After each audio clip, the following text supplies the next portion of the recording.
FSN Radio. It's all about what's next. Go to financialsurvivalnetwork.com and sign up for your free weekly newsletter. You'll also get 3 free reports. The Financial Survival Network.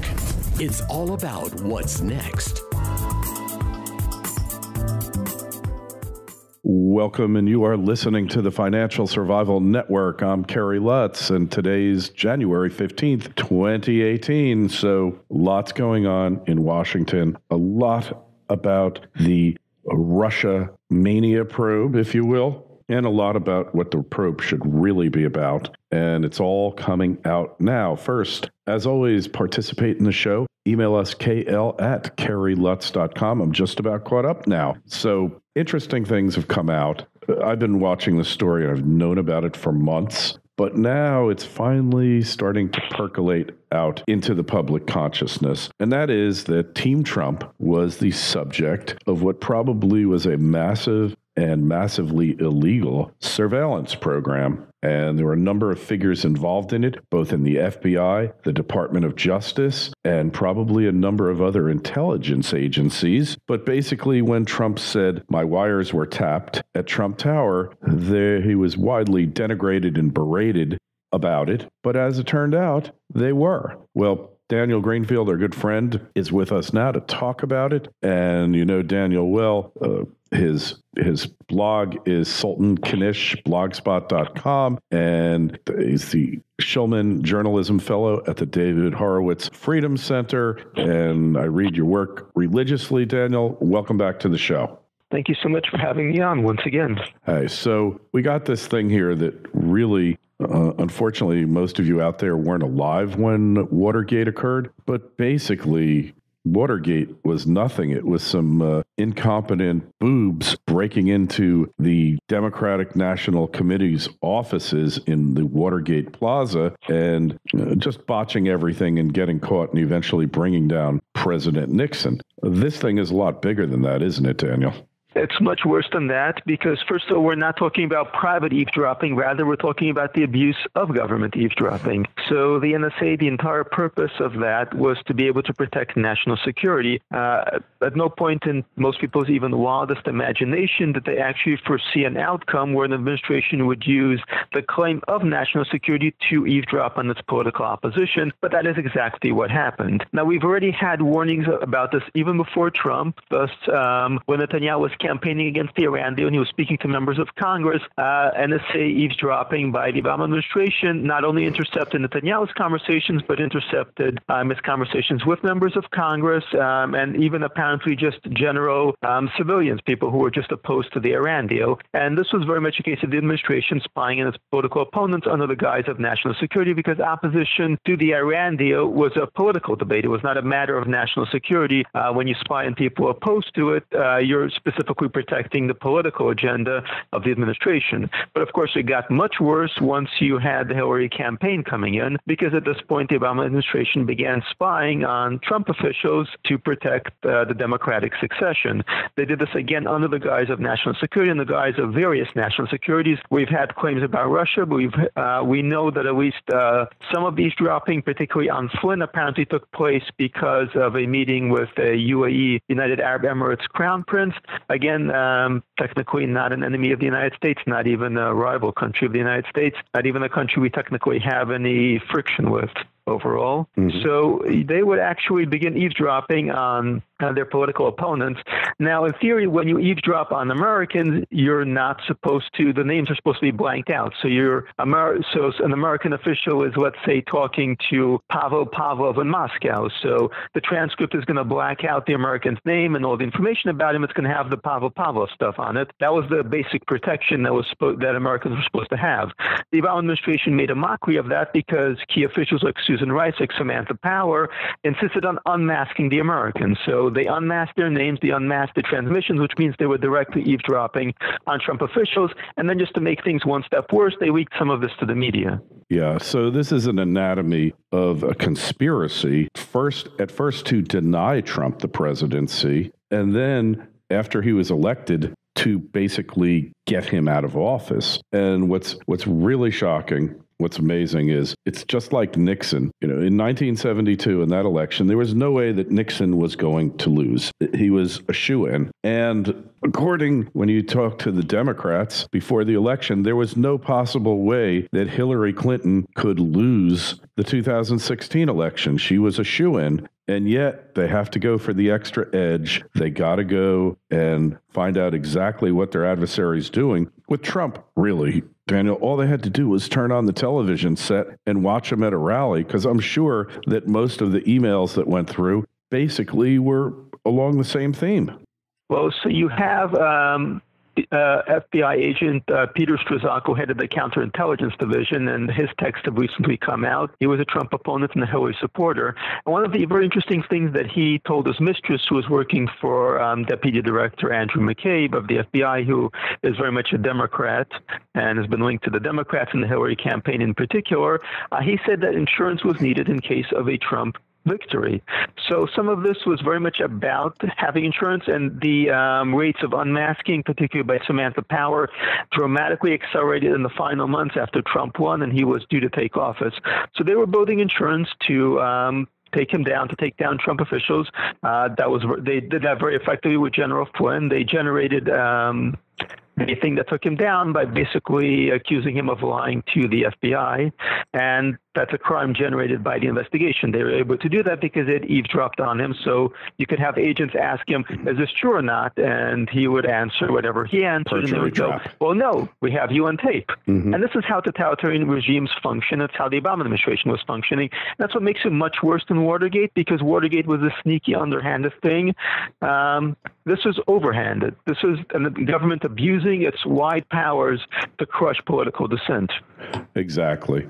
I mean, it's shocking in that it was done, but it's not shocking in that the people who did it, it's exactly what you would have expected from the Obama administration. It's just one more unconstitutional, illegal exercise of power that took place during Obama's terms. I would argue that it's one of the worst of them. In terms of foreign policy, there were assorted truly treasonous abuses. There were some really horrifying things in domestic policy, but this is very scary because, again, if you think about just the implications of this, you've got the government acting like they did in Russia or in China, where it actively suppresses political dissent using eavesdropping, using police powers. That is about as horrible a precedent as you could possibly have in domestic American political life. That's the sort of thing that turns you into a dictatorship or just causes a direct conflict, because when you use police powers to suppress the political opposition, not some crazy guys who believe in terrorism, but the other party in the two-party system, you're a police state. Yeah. Yep. That's really what it comes down to. And especially because prior to Obama's departure from office, they said they released all the national NSA intelligence that was accumulated to law enforcement in numerous departments and said, just go for it. Any crimes, even if the evidence was illegally obtained or unauthorized obtaining of evidence, just go ahead and do it. And that was the signal that they were after Trump. And now it appears that the plan has failed. And where are we now, Daniel? What's going to happen next? Well, they did get Flynn out and replaced him with McMaster, which has been pretty bad news. It means that the Obama holdovers are still in the National Security Council. It means we can't properly find out the scale of the Obama eavesdropping. So part one of their plan succeeded. Part two was Mueller, and the Mueller investigation is in part derived from the same toxic roots that date back to the Steele dossier, that date back to the Hillary campaign's invention of the whole Russian conspiracy theory.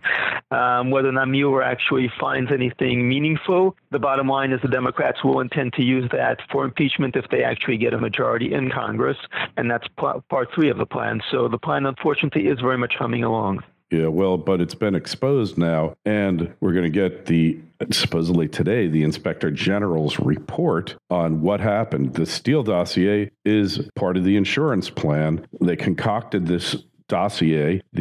Was it the Deputy Attorney General in charge of counterterrorism or intelligence? Was a guy named Orr. His wife was hired by Fusion GPS, the company that concocted the Steele dossier, to effectively work with Christopher Steele to create this thing, which had no basis in fact and had nothing. There was nothing true about it. In fact, the FBI said they couldn't verify any of the information in it. But then they took that dossier, they went to the FISA court, Foreign Intelligence Security Act court, and they used that as the basis to get the warrant to surveil the Trump team and, most importantly, to retroactively kosher up the surveillance they had already conducted on the Trump team. So the whole thing is just totally an abuse of power, abuse of the law, and really criminal acts to favor one party over another, to favor Hillary Clinton. And it looks like heads are getting ready to roll. All of these retirements that have taken place in DOJ and the FBI are not coincidental. There are certainly some people leaving. For that matter, we are peeling back quite a bit, and this is significant stuff, but it's moving at far too slow a pace, and Congress has had to struggle upstream every step of the way. At least those members of Congress who actually are fighting for this have had to struggle upstream every step of the way. There really hasn't been that much cooperation from the Justice Department.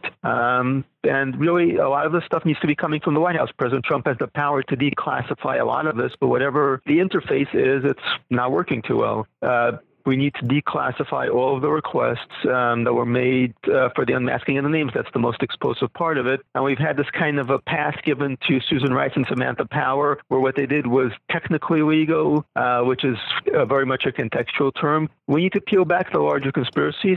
There is a lot of good work being done. There's work being done by journalists. There's work being done by members of Congress. But at this rate, we need to have this in place before the midterm elections, and I'm not too sure that we will. I think it's all coming to a head here. The stories come out that the Steele dossier was the basis for the FISA warrant, and I think that it's going to start unraveling very quickly now. I think they kind of had to build the case. It's not the kind of thing you really want to be getting into in depth during the holidays because the attention just isn't there. But now drip, drip, drip is turning into a garden hose, and it'll soon turn into a fire hose of disclosures. So I would urge you a little bit of patience because it seems, from what I've heard, to just have been planned, the release the way it is, because the case is being built. And hey, what do you think the American people, how are they going to react to this when the story comes out, Daniel? Well, much as with Trump's election, there will be people who are completely unprepared for it, who have been living in the media bubble, and the media is going to have to shift a bit to explain it, but the media largely is already doing that, and it's going to continue pushing its own narrative. Obviously, people who are more conservative are far more likely to be aware of it, but that really creates this challenge where people are living in alternate realities, where they're consuming very different sources of news, and it leaves them unprepared for certain consequences. So the left has no idea this is an issue. To the extent that they do know, they hear it's a Republican conspiracy theory. If it's actually proven, if it actually comes out, they're going to be unprepared to deal with those revelations. But again, the media is going to roll out excuses for just about anything that was done. And the excuse that they're going to roll out is double down on the original claim. It was justified because it's true. Trump is a traitor. Everybody around him are traitors. We had to do what we had to do, and I think that's going to lead to a pretty ugly clash. Yeah, well, I think the mainstream media can ignore the story to a point, and then they're just going to have to effectively report it, maybe with some slant. But these charges, the facts here are so explosive that you can't put the toothpaste back in the tube. At least that's my opinion. But I think we're going to know very shortly, Daniel. So, hey, we want to get your work, read your articles. Where's the best place to find you these days? Well, the simplest way is just to Google Daniel Greenfield. I'm a showman journalism fellow at the David Horowitz Freedom Center, so I'm on frontpagemag.com, but really just Google my name. It'll come up pretty fast. All right. We always have a link to your articles on the site, Daniel. Thanks so much for coming on. And I think we're going to see some major fireworks in Washington very shortly. I certainly hope you're correct. Thank you again for having me on. FSN Radio. It's all about what's next. Go to FinancialSurvivalNetwork.com and sign up for your free weekly newsletter. You'll also get 3 free reports. The Financial Survival Network. It's all about what's next.